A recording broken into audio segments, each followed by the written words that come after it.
Wa malikun imamu daril hijrati qala wa qad asyara nahwal hujrati kullu kalamin minhu dzul qabuli wa minhu mardudun siwar rasuli. Imam Malik, Imam Darul Hijrah, Imam Madinah, dia berkata sambil menunjuk ke arah kamar Aisyah radhiyallahu anha, bukan Rasul sallallahu alaihi wasallam. Semua perkataan manusia bisa diambil, bisa diterima, bisa ditolak, kecuali yang datang darinya, dari Rasul sallallahu alaihi wasallam. Itu wajib semua diterima. Jadi jangan ambil perkataan, gitu. والشافعي قال إن رأيتم قولي مخالفا لما رويتم من الحديث فاضربوا جدار بقولي المخالف الأخبار. Jadi Imam Syafi'i bilang, apabila suatu hari kalian meriwayatkan sebuah hadis yang bertentangan dengan perkataan yang telah aku katakan, maka ambil hadis tersebut, perkataanku, kau lempar saja ke tembok. Imam Syafi'i bilang, jangan ikut ya, benar ya? Wa Ahmadun qala lahum la taktubu ma qultuhu bal aslu dzaka fatubu. Dan Imam Ahmad bilang, jangan kalian tak tulis. Qala Ahmad, jangan. Tapi asalnya, yakni sumbernya, dari mana aku mengatakan ini, dalilnya, Qur'annya dan hadis. Itunya yang kalian tulis, jangan bilang aku berkata, kata Imam Ahmad. Dia bilang jangan, ikut. Apa yang betul? Aneh, namanya berbeda. Kalau mazhab maknanya harus ngikutin satu imam aja dalam hal itu seru. Syuf ikhwan, ingat, kita diperintahkan Allah Subhanahu wa taala mengetahui dan mengikuti, mempraktekkan sebatas apa yang kita punya ilmunya, Mas. Bukan mengikuti individu.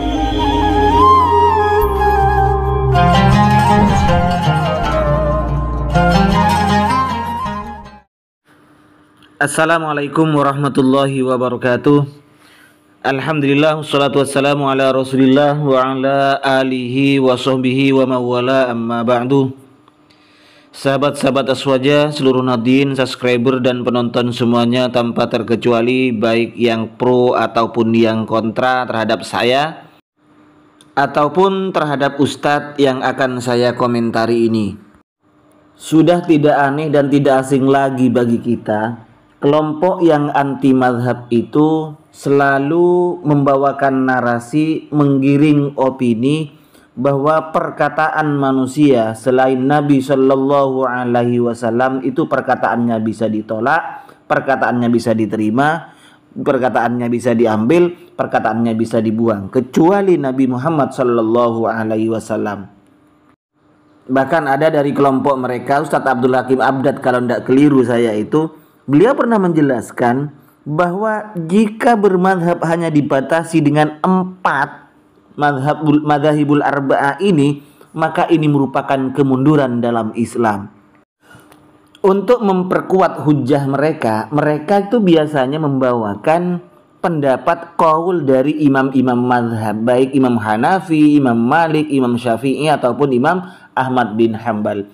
Di antaranya pendapat dari Imam Malik itu adalah kullun yukhadhu min qawlihi wa yuraddu illa sahibah hadzal qabri. Semua perkataan orang itu bisa diterima, bisa diambil ataupun bisa ditolak dan dibuang kecuali perkataan Rasulullah sallallahu alaihi wasallam. Atau biasa idza sahhal hadis fa huwa madhhabi. Jika hadis itu sudah sah, maka itulah madhabku.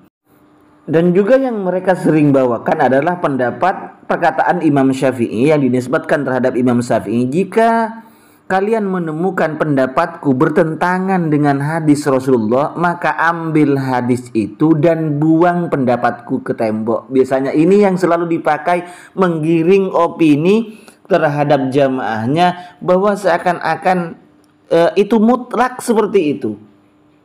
Tidak muqayyad, langsung mutlak orang itu boleh mengambil pendapat, boleh mengambil langsung berpegangan terhadap hadis.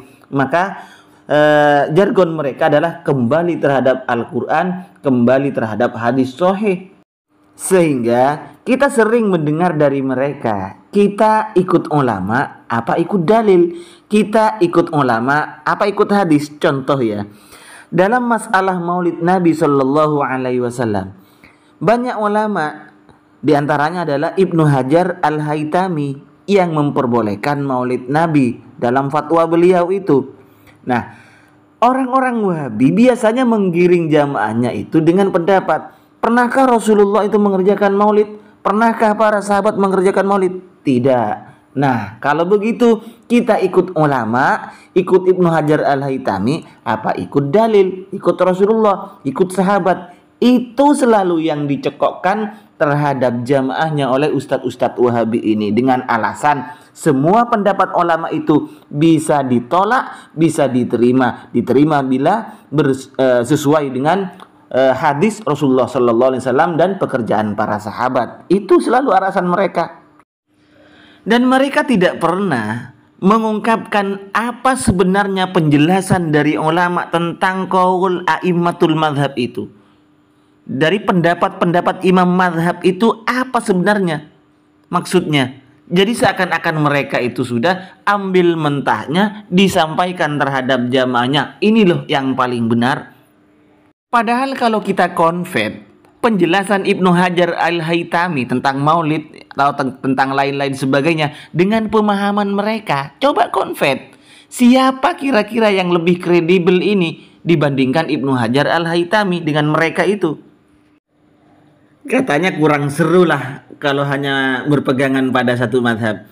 Baik, untuk mengerti apa sebenarnya dari maksud dari qaulu a'immatil arba'ah itu, mari kita kaji kitab yang bernama Umdatur Ri'ayah ala Syarhil Wiqayah ini.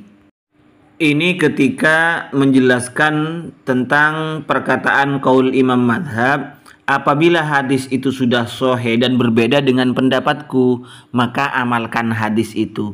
Nah, maksudnya apa kalau seperti itu? Al-kalamu laisa ala itlaqihi. Pendapat imam mazhab itu tidak bisa langsung kita ambil mutlaknya saja, tidak bisa kita lepas begitu saja. Wa innama huwa muqayyadun biman balagha ahliyatan nazar. Tetapi itu hanya dibatasi terhadap orang-orang tertentu, yaitu orang yang sudah sampai derajatnya terhadap ahliyatun nadar. Bukan semua orang baru belajar usul sudah sok-sokan. Selanjutnya, kenapa harus dibatasi hanya dengan orang yang ahliyatun nadar, memang ahli di bidang itu? Wa illa lakana ad-dinu ul'ubatan fi yadi kulli man la yadri annahu la yadri. Jika dibiarkan lepas begitu saja, maka agama ini akan menjadi permainan di tangan orang yang tidak ngerti bahwa dirinya itu tidak ngerti.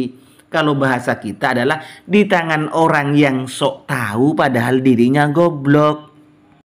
Langsung ke bawah, qala al-alama al-muhaqqiq Ibnu Abidin itu. Nah, Ibnu Abidin ini menjelaskan wala yakhfa anna dzalika. Tidak samar lagi bahwa langsung berpedoman terhadap Al-Qur'an dan hadis itu, yakni al-akhdha bil hadisis sahih, mengambil dengan hadis sahih itu sebenarnya untuk siapa? Liman kana ahlan lin nazar, itu bagi orang-orang yang sudah punya kemampuan nazar.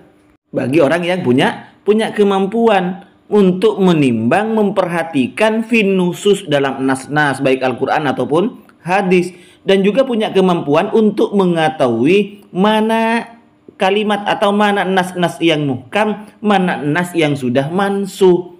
Ke bawah lagi langsung waqala al-imamu Abu Syamah. Abu Syamah ini adalah guru dari Imam Nawawi rahimahullah. Wala yata'atta an-nuhud, tidak boleh kita langsung bertindak bihadza, dengan mengambil terhadap hadis, terhadap nas, illa min alimin maklumil ijtihad, kecuali orang itu alim dan sudah mengerti tentang ijtihad. Wa huwa alladhi khatabahu Syafi'i, dan ini yang dihitabkan, yang dicampaikan oleh Imam Syafi'i, idza wajadtum hadisa Rasulillah sallallahu alaihi wasallam ala khilafi qauli fahudhu bihi wa dauma qultu. Jika kalian menemukan hadis Rasulullah berbeda dengan pendapatku, maka ambil hadis itu, buang pendapatku. Tetapi ini falaisa hadza likulli ahadin, ini bukan untuk semua orang, Pak. Ya, bukan untuk semua orang ini. Itu hanya untuk orang-orang yang derajatnya sudah sampai terhadap tingkatan mujtahid, ahliyatan linnadhar itu. Bukan semua orang awam baru belajar usul, baca hadis salah, bukan itu.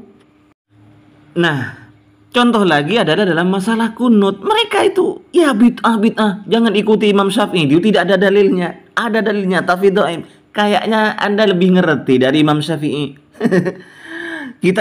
Jangan ikuti ulama. Ibnu Hajar itu bisa salah karena Rasulullah tidak pernah, para sahabat tidak pernah mengerjakan maulid. Ya, ini adalah konyol.